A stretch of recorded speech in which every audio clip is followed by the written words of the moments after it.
आता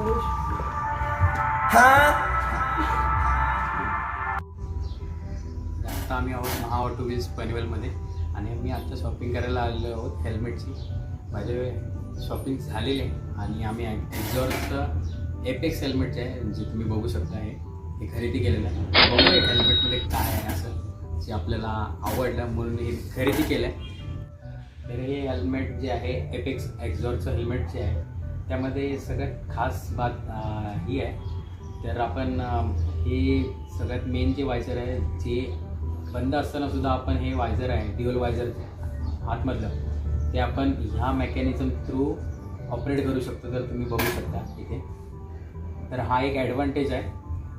पण आपण नाईटला रिकमेंड करत नाही ड्युअल वायझर. आपण सिंगल वायझर जे वरचं वायझर आहे तेच आपण यूज करून बाईक चालवतो. या वायझरचा उपयोग आपण फक्त डे टाईमसाठी करतो. फक्त ह्याचा ॲडव्हान्टेज जसं मी सांगितलं. बाय हे जे हेल्मेट आहे ह्याचं वजन 1700 ग्राम आहे आणि बघायला गेलं तर तसं फार लाईट वेट हेल्मेट आहे. पण आणि त्यासोबत जर तुम्ही बघू शकता ह्याच्या ज्या पॅडिंग्स आहेत त्या एकदम चांगल्या क्वालिटीच्या आहेत. ह्याला नेक सपोर्टसुद्धा दिलेला आहे.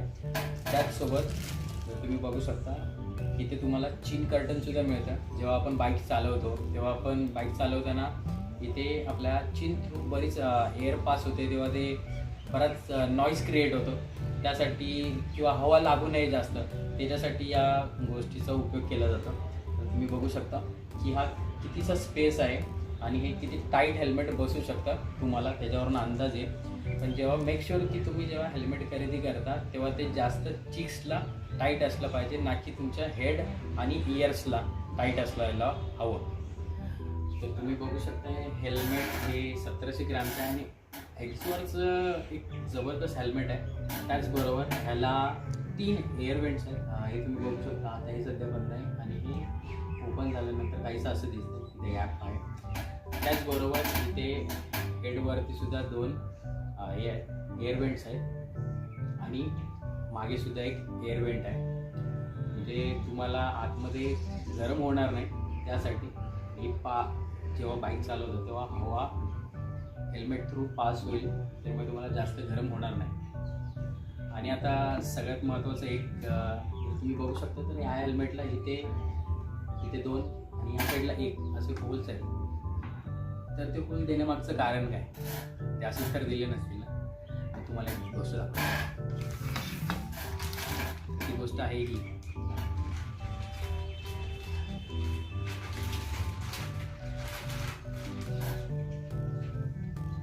आणि हे आहे स्पॉइलर हेल्मेट स्पॉइलर आपण म्हणतो त्याला.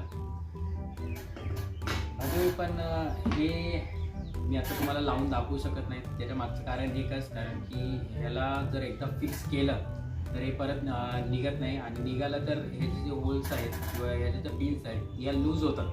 त्याच्यामुळे मी तुम्हाला लावून दाखवू शकत नाही. मी जे परचेस केलेलं आहे हेल्मेट दुसरं मी व्हिडिओ बनवतो दुसरा मी परचेस केलेला आहे दुसरा मी त्याला तुम्हाला दाखवील. तर मला आता हेल्मेट घालून दाखवतो आणि त्याच्यानंतर तुम्हाला समजेल की हेल्मेट हे किती टाईट असायला हवं आपल्या चिक्सवरती आपल्या हेडवरती आणि आपल्या इयर्सवरती. तर मला बघूया. आणि त्यापूर्वी हेल्मेट ज्यावेळेस आपण घालतो असं तेव्हा ह्या ज्या स्ट्रॅप्स आहेत ह्या पूर्ण असं ओपन करायचं. त्याशिवाय ते आपल्या डोक्यात व्यवस्थित जाणार नाही नाहीतर टाईट हेल्मेट जाईल त्या डोक्यात. तर स्ट्रॅप्स ओपन केलेलं आहे त्या तुम्ही बघू शकता. आणि आता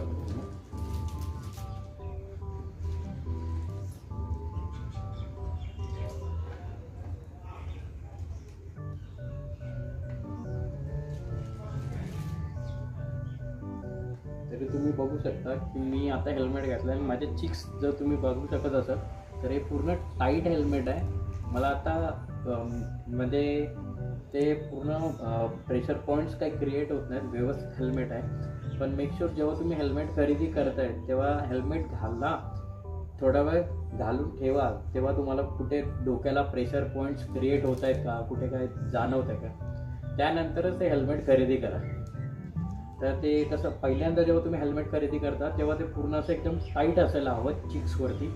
तर पहिल्यांदा जर तुम्ही लूज खरेदी कराल हेल्मेट तर ते पुढे जाऊन अजून लूज होईल आणि ते कुठलाही इम्पॅक्ट जर झाला तर ते हेल्मेट काही कामाचं राहत नाही. तर मेक शुअर जेव्हा हेल्मेट खरेदी कराल तर असं टाईट चिक्सवरती टाईट होईल असंच हेल्मेट खरेदी करा.